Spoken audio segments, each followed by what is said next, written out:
기도하겠습니다. 살아계신 아버지 하나님께 감사를 드립니다.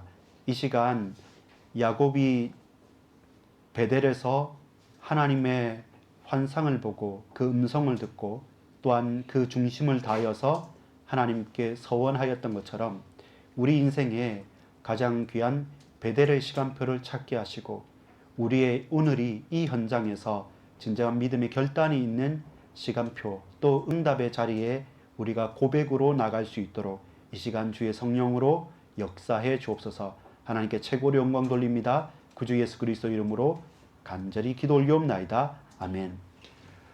여러분 반갑습니다. 오늘 수요 예배를 통해서 우리가 함께 말씀을 붙잡고 또 언약을 붙잡고 나가야 될 제목은 야곱에 대한 이야기입니다. 근데 이 야곱이 이름에서부터 그 쌍둥이 형의 발 뒤꿈치를 잡았다는 사람이라서 그 이름 자체가 속이는 자 혹은 빼앗는 자입니다. 구약의 거의 이름은 그 사람의 인생을 나타내기 때문에 그의 정체성을 딱 말하기 때문에 사실은 그 인생이 쉽지 않은 인생입니다. 자, 그런데 저와 여러분이 오늘 야곱이 자기가 원하는 것, 당신이 바라보는 것, 소망하는 것을 잘 붙잡았던 사람이기는 합니다. 쉽게 말해서 수완이 좋은 사람입니다. 어느 정도 권력욕도 있고 성공에 대한 열망도 있고 그것을 위해서 열심히 노력하기도 하고 지금 이 시대와 사실은 가장 잘 어울리는 사람인데 그런데 팍팍합니다. 쉽지가 않습니다. 사는 게 쉽지가 않습니다. 제목을 우리 한번 같이 읽어보겠습니다. 야곱이라는 이름을 생각하면서 이 제목을 같이 읽어보겠습니다. 시작. 사기꾼 왜 살기가 이리도 힘들까? 이 답인 겁니다. 야곱이 형 에서의 장자권을 취하게 됐습니다. 그리고 그 인생이 하나님께서 간섭하시고 역사하시는 것도 사실입니다. 그래서 자신이 할 수 있는 노력을 최선을 다했지만 근데 살아가는 것이 팍팍해요. 쉽지 않아요. 차라리 나는 아무 생각하지 않고 살았으면 좋겠다.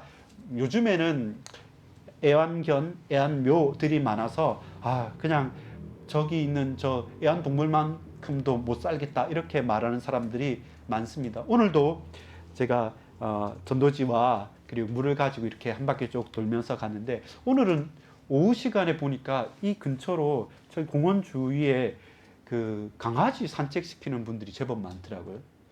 많아서 같이 인사도 드리고 또 이야기를 하면서 사실 제가 그렇게 개를 좋아하거나 싫어하지는 않습니다. 그냥 뭐 귀여워 보이는 개도 있고 멋있어 보이는 개도 있고 또 막상 그런 개를 키우는구나. 그러나 썩 좋아하진 않지만 그러면서 그래도 어떻게 합니까? 너무 귀엽게 생겼습니다. 라고 하면서 이야기도 나눠보니까 이제는 저 멀리 10분 정도 차를 타고 와서 여기에서 개를 산책시키겠습니까? 개를 산책시킨다는 말은 뭐겠습니까? 주위 분들이잖아요. 대충 요 근처에 사는 분들이니까 가족끼리 나와서 산책을 시킨단 말입니다. 그래서 저는 여기 시유 4층에 있는 반석교회 박경도 목사입니다. 이렇게 말하니까 어떤 아저씨는 거기 봤다. 이제 관심도 가지시는 거죠.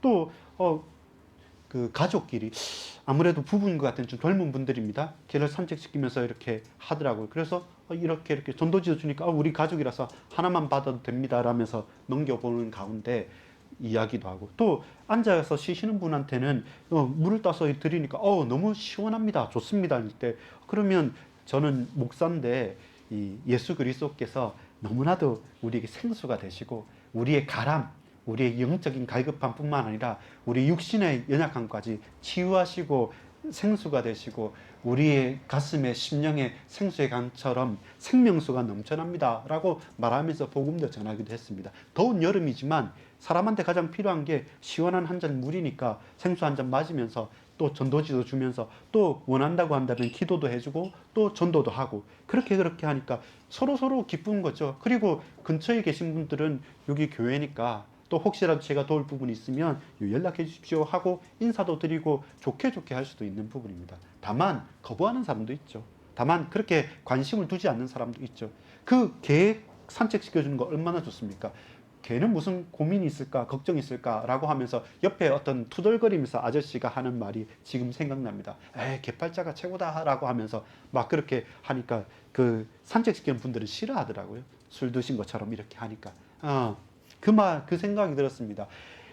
삶을 살아간다는 게 일을 하고 결혼도 하고 자녀도 양육하고 또 부모도 공양하고 일반적으로 늘 모든 사람이 그렇게 다 사는 거지 않냐 싶지만 사실 그렇지 않습니다. 그 하나의 걸음걸음들을 살아가는 게 생각보다 팍팍합니다. 그런 가운데서 내게 있는 것을 빼앗긴다 그러면 사람들이 부딪히는 거죠. 이것은 내 건데 누가 앗아간다 그러면 지금 야곱과 에서와 야곱은 쌍둥이입니다. 쌍둥이입니다. 그러니까 같이 자랐습니다. 그런데도 경쟁심이 있고 그런데도 서로 갈등하고 반목하게 됩니다. 자, 서론에 보면 내 아우가 와서 속여 네 복을 빼앗았도다. 누가 말씀하는 거냐면 아버지 이삭이 이야기하는 겁니다. 누구에게? 형 에서에게. 아버지가 이제 나이가 다 차서 이제 내가 얼마 남지 않았다. 이제 내가 하나님 앞에서 이 영적인 축복을, 장자된 축복을 이제 축복으로 할 테니까 자, 가서 에서야 가서 내가 즐겁게 먹고 그리고 풍성하게 축복할 수 있도록 내가 좋아하는 음식, 내가 좋아하는 고기를 요리해서 왔으면 좋겠다라고 할 때 형에서는 이제 드디어 바라던 바입니다. 드디어 내게 약속하신 대로 나에게 장자니까 먼저 태어났으니까 나에게 축복해 주십시오 라고 하면서 에서 자체가 사냥꾼이었고 에서 자체가 사나이다운 사람입니다. 그래서 걸걸하게 이제 가서 아버지를 위해서 장자권을 위해서 사냥을 하러 갔던 겁니다. 근데 문제는 뭐냐면 어머니 리브가가 그 소리를 듣고 누구한테 갔냐면 장자인 형인 에서가 아니라 동생인 야곱에게 이 이야기를 말해주는 거죠. 아버지가 형에게 장자의 축복을 축도하시고 축복하시려고 하는데 네가 형 대신에 가서 아버지의 축복을 받으라 라고 하니까 조금 이상하지 않습니까? 근데 사실은 그 전에 어떤 일이 있었냐면 창세기 25장 33절에 보면 야곱이 알았던 겁니다. 장자권이라는 것이 하나님의 언약을 소유한다는 것이 하나님의 언약을 대표적으로 붙잡는다는 것이 얼마나 귀중하다는 사실을 알았기 때문에 에서는 내가 장자니까 당연히 장자권은 나에게 있다라는 것을 알지만 이미 아버지가 축복한다는 그 이전에 야곱인 동생에게 이미 팥죽 한 그릇에 장자권을 파는 겁니다. 그것조차도 에서는 잊어버렸든지 기억지 못하든지 그냥 아버지가 축복한다고 하니까 거기에 좋아서 자신이 잘하는 것, 사냥을 해가지고 오기 위해서 떠난 겁니다. 근데 그때 어머니 리브가가 그 사실을 잘 보고 이제 바로 동생인 야곱에게 네가 축복을 받아야 된다라고 말을 하는 겁니다. 그러면서 그 조급함이 나와요.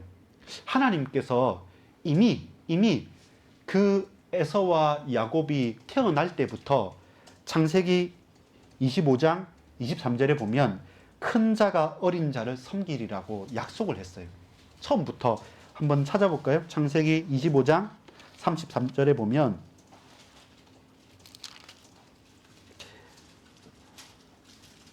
32절에 에서가 이르되 내가 죄송합니다.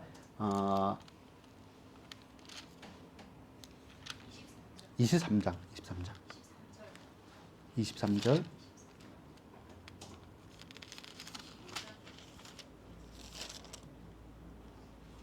예, 같이 읽어보겠습니다. 시작. 여호와께서 그에게 이르시되 두 국민이 내 태중에 있구나. 두 민족이 내 복중에서부터 나누리라. 이 족속이 저 족속보다 강하겠고 큰 자가 어린 자를 섬기리라 하셨다. 하나님께서 언약을 약속을 하셨고 동시에 33절에 보면 야곱이 이르되 오늘 내게 맹세하라. 에서가 맹세하고 장자의 명분을 야곱에게 판시라. 하나님의 약속했고 또 야곱도 그 사실을 알았고 에서도 알았지만 거기에 대해서 귀중히 여기진 않았어요. 그래서 장자권을 팔아버렸고 그것은 이미 하나님께서 큰 자가 어린 자를 섬기겠다는 그 언약적인 예언 그리고 말씀의 약속 가운데 이루어졌던 건데 이제 둘 다 조급해진 거예요. 에서도 조급해졌어요. 내가 팔았지만 그래도 내가 장자인데 그거 뭐 다음에 내가 뭘로 대신 갚으면 되지. 아버지가 나에게 축복한다 했으니까 빨리 이제는 가서 축복받기 위해서 사냥을 하러 갔고, 또 동시에 어머니는 처음에 그 아이를 낳을 때부터 또 야곱도 형에게 팥죽으로 말미암아 내가 장자권을 샀기 때문에 형이 와서 아버지가 축복해 버리면 그게 다 어그러지기 때문에 빨리 이것은 해야겠다라는 둘 다 조급함이 있었어요. 에서도 조급함이 있었고 야곱도 조급함이 있었습니다. 여러분, 아브라함과 이삭과 야곱과 요셉으로 흘러가는 족장 시대입니다. 하나님께서 한 가정과 가문을 택하셔서 당신의 언약을 이루어가는 것은 우리가 열심히 한다고 해서, 우리가 무능하다고 해서, 게으르다고 해서 그것이 완전히 없어지거나 더 빨리 되는 것은 아닙니다. 하나님은 당신의 뜻과 계획을 가장 중요한 시간표에 이루어 가세요. 나는 지금 너무나도 막막하다, 막혀있다, 비교해보니까 다른 사람들은 잘 나가는데 나는 주저앉아 있는 것 같아, 아니 난 더욱더 뒤로만 가는 것 같아 라고 생각할 수도 있는 겁니다.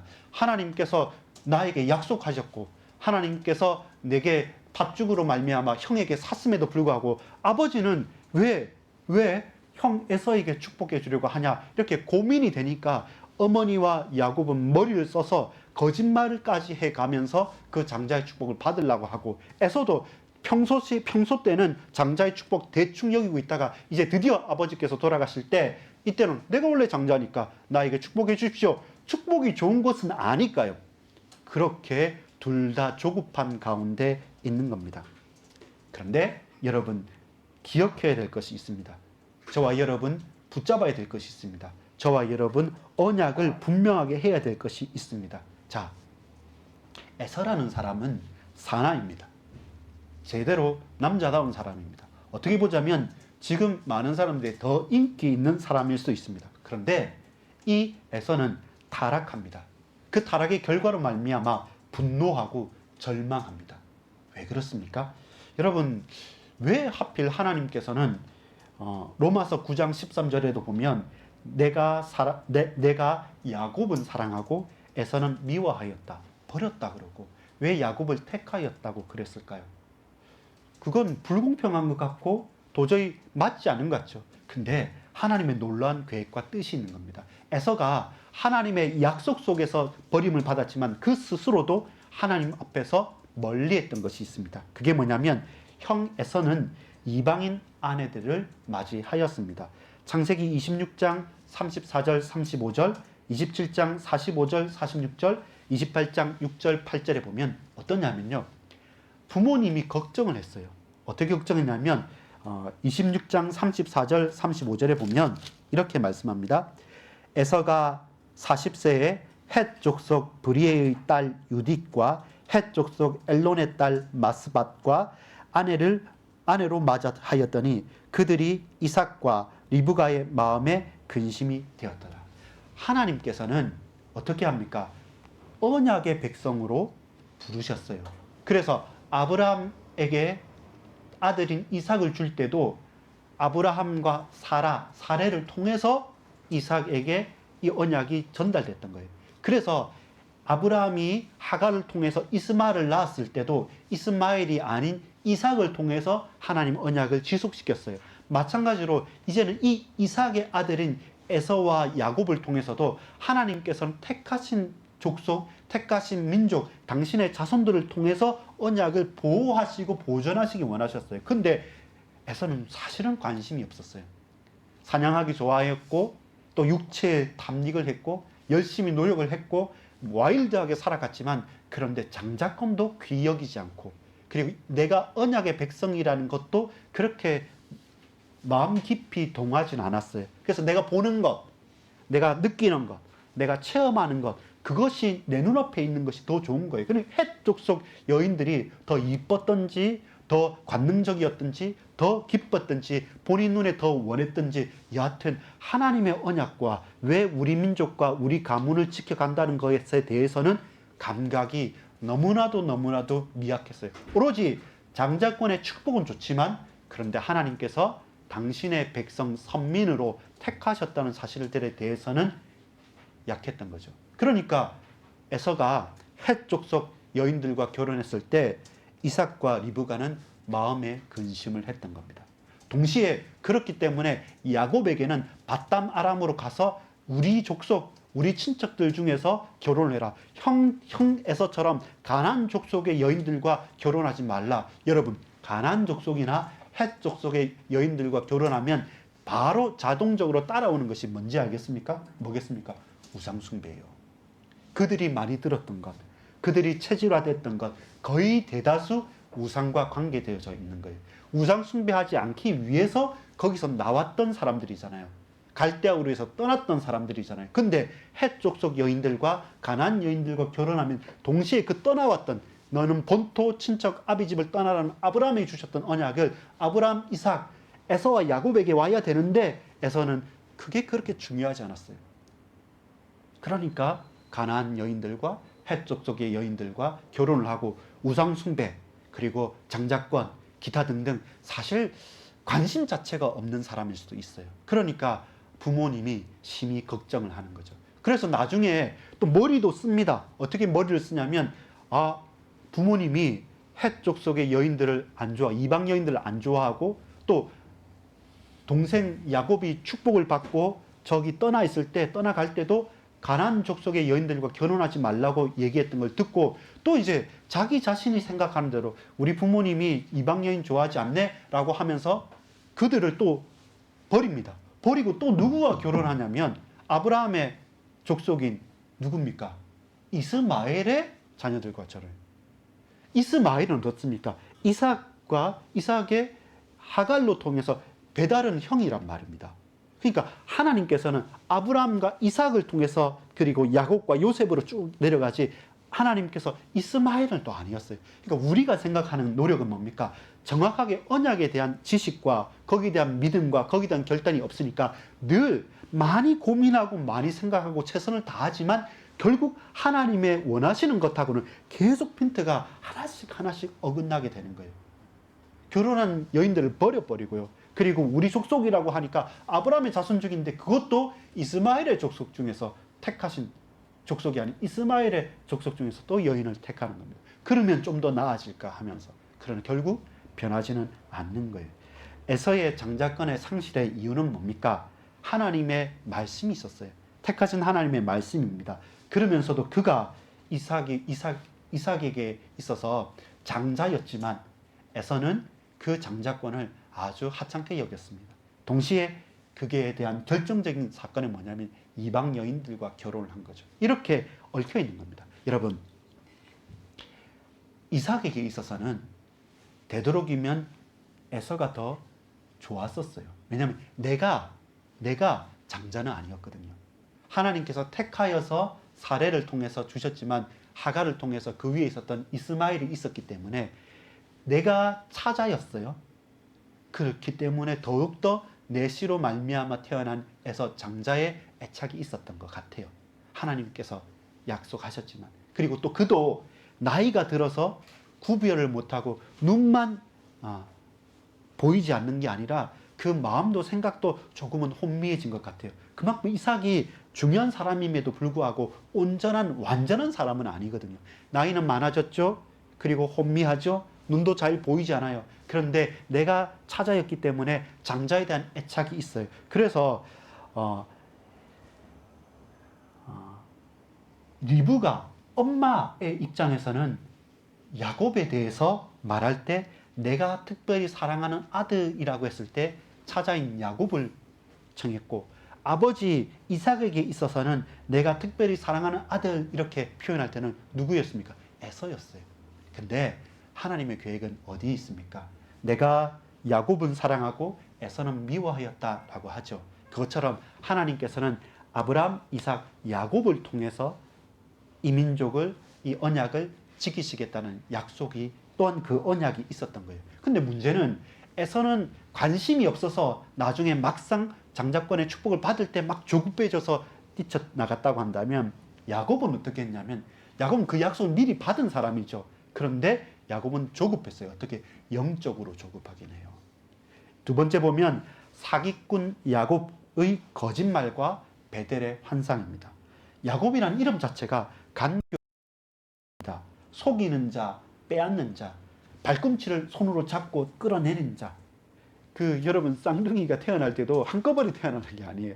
먼저 태어나고 그리고 다시 또 진통을 하고 태어나고 순서가 있는데, 이 야곱은 태어날 때부터 에서 형이 딱 나가니까 형의 발꿈치를 딱 붙잡고 먼저 나가겠다고 힘썼던 거예요. 그러니까 이름을 야곱이라고 하고, 에서도 야곱 같은 놈, 말 그대로 빼앗는 자, 속이는 자, 욕심꾸러기, 이렇게 욕하는 말이기도 해요.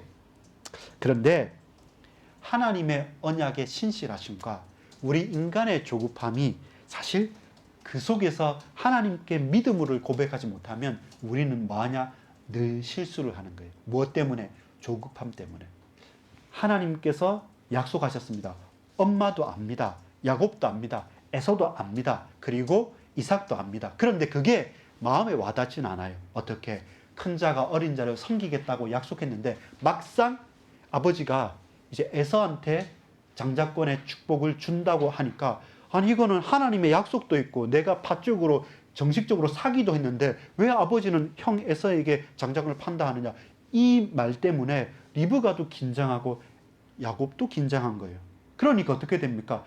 분명히 나에게 축복해 줘야 되는데 형한테 한다고 하니까 조급해진 거예요. 그러니까 다시 머리를 쓰는 거예요. 어떻게 했습니까? 거짓말을 하는 겁니다. 목적이 옳다고 하더라도 수단이 틀려버리면 계속적인 문제가 됩니다. 야곱이 어떤 거짓말을 합니까? 네가 에서냐라고 물어봤을 때 제가 야곱입니다 말하지 않고, 예, 제가 에서입니다. 그런데 왜 목소리가 야곱의 목소리냐? 가까이 와봐라 라고 하면서 네 팔을 내밀을 하니까 어머니하고 미리 모의를 해서 그 양털을 발라서 이제 거칠거칠하게 하고 털이 있으니까 이상하다. 이 팔은, 털은 에서의 털인데 목소리는 야곱의 목소리다. 내가 눈이 어두워서 잘 보이지 않는다라고 말합니다. 그러면서 물어보죠. 이 고기를 내가, 아버지가 원하시는 그 고기를 내가 사냥해 왔습니다. 아, 그래? 자기가 사냥한 것도 아닙니다. 또 말합니다. 하나님께서 어떻게 너 이렇게 빨리 사냥해 왔니? 하나님께서 미리 예비하셔가지고 이 사냥감을 예비하셨습니다. 축복하기 위해서. 모든 것이 거짓말 하나에 또 거짓말 하나에 또 거짓말 하나에 계속 가중됩니다. 왜 그렇습니까?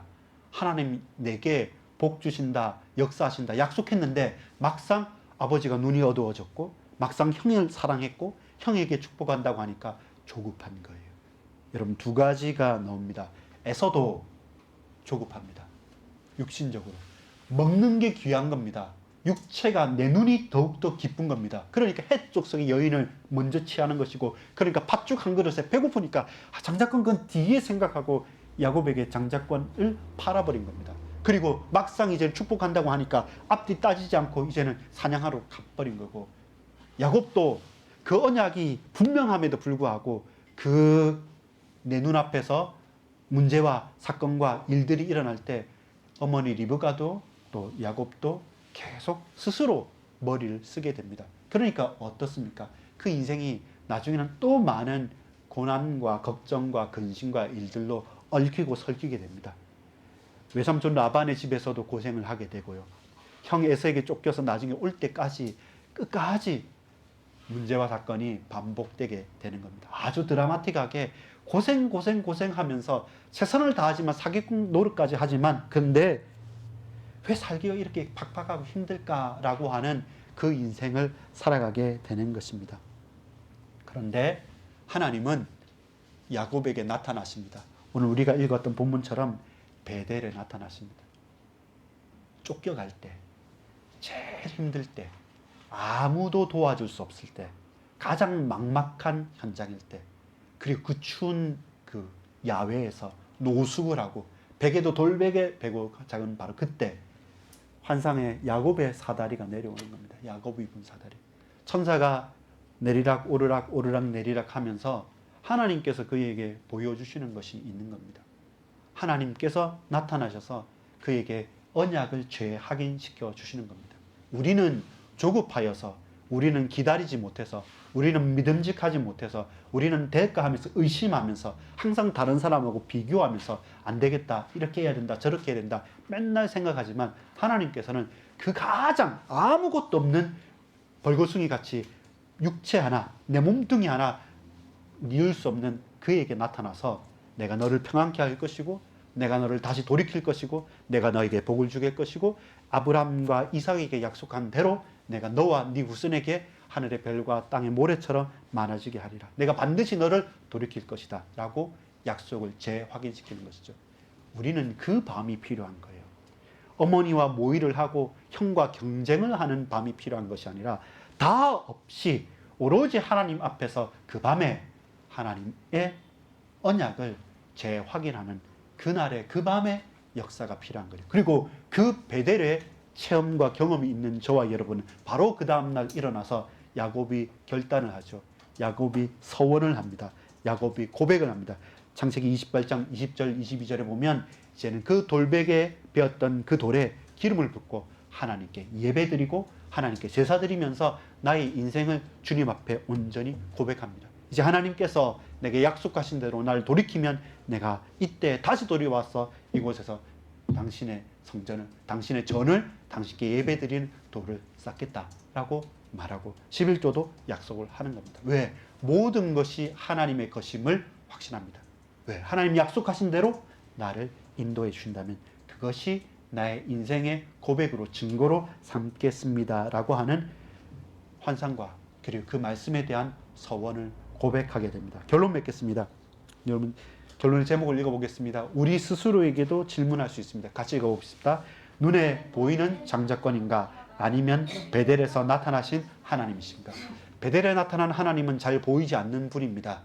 우리가 베델까지 완전 끝간데까지 내달리지 않는다면 그 하나님께서 잘 보이지 않습니다. 이미 내 가까이 계시고 나와 함께 계심에도 불구하고, 임마누엘 하심에도 불구하고 우리가 장자권의 눈이 멀어버리면 그 장자권을 얻기 위해서 수단과 방법을 가리지 않고 최선의 노력을 다하고 사기를 치면서까지라도 반드시 얻고 쟁취하고 경쟁하고 싸워야 될 것이라고 생각할 수 있습니다. 그게 세상에 잘 맞고 그게 다른 사람이 능력이 있다고 말하고 그렇게 살면 고개가 끄덕여지고 열심히 잘 산다는 모델적인 사람으로 우리는 칭송할 수 있습니다. 그런데 그것이 고단한 삶입니다. 그것이 온전하지 않는 삶입니다. 그렇게 살아간들 하나님께서 복 주시지 않으신다면 결단코 그가 얻을 수 있는 언약적인 축복과는 상관없는 사람입니다. 그때 우리는 주목해야 됩니다. 그때 우리는 야곱의 사다리를 봐야 됩니다. 하나님께서 우리에게 내려오셔서 우리에게 보여주시는 언약을 청정하고 제대로 주목해야 합니다. 그리고 우리는 단을 쌓아야 됩니다. 베델에 나타나신 하나님을 배웠고 그 하나님께 단을 쌓을 수 있는 응답이 있기를 소망합니다. 하나님께서는 우리가 비록 어린 자라고 할지라도 큰 자가 어린 자를 섬기겠다고 약속하셨습니다. 우리는 야곱이라는 이름처럼 도둑놈, 속이는 자, 빼앗는 자, 조급한 자, 그리고 욕심꾸러기라고 스스로도 또 다른 사람도 우리를 질시하고 또 우리를 비난할 수도 있습니다. 그런데 하나님께서 로마서 9장 13절에 내가 야곱은 사랑하고 에서는 미워하였다고 약속하셨습니다. 그 하나님의 언약을 우리는 나 스스로의 평가와 다른 사람의 시선에서부터 정말로 자유로울 수도 있고, 그럼에도 불구하고 믿음을 고백할 수 있는 것은 내가 나를 아는 것과 다른 사람이 나를 바라보는 것이 아니라 하나님께서 나에게 말씀하시고 역사하시고 복 주시는 그 언약의 고백 속에서, 그 언약의 말씀 속에서 그 말씀이 성취되어지는 증인으로 증인답게 살아가시기를 소망합니다. 여러분, 에서처럼 육체적인 조급함 때문에 실수하지 마십시오. 야곱처럼 영적인 갈급함, 조급함 때문에 우리는 또 실수해서도 안 됩니다. 더욱더 베델의 하나님에 집중하고 그 하나님 앞에 단을 쌓는 응답 속에서 나를 사랑하시고 비록 내가 어리더라도 하나님 나를 통해서 이루실 그 언약에 감사함으로 나가는 저와 여러분 되기를 간절히 소망합니다. 기도하겠습니다. 아버지 하나님 감사합니다. 오늘 우리를 야곱같이 빼앗는 자, 도둑놈이라고 질시와 또한 그렇게 아둥바둥 살아가는 인생이지만, 그러나 하나님께서 나에게 약속하시고 언약하신 그 언약 속에서 우리의 육체적인 조급함과 우리의 영적인 갈급함과 조급함에 얽매이지 않고 내 안에 계시고 나와 함께 계시며 나를 통해서 당신의 뜻을 이루실 우리 하나님께 집중할 수 있는 베델의 하나님을 바라보고 체험하고 주목할 수 있도록 주님 우리에게 은혜를 베풀어 주옵소서. 막막한 인생입니다. 답답한 일들이 많습니다. 그러나 그 가운데 베델의 하나님을 체험하는 기회가 되어질 수 있도록 그 기회가 축복으로 바뀔 수 있도록 우리 주님 역사해 주옵소서. 믿고 감사를 드립니다. 구주 예수 그리스도 이름으로 간절히 기도 올리옵나이다.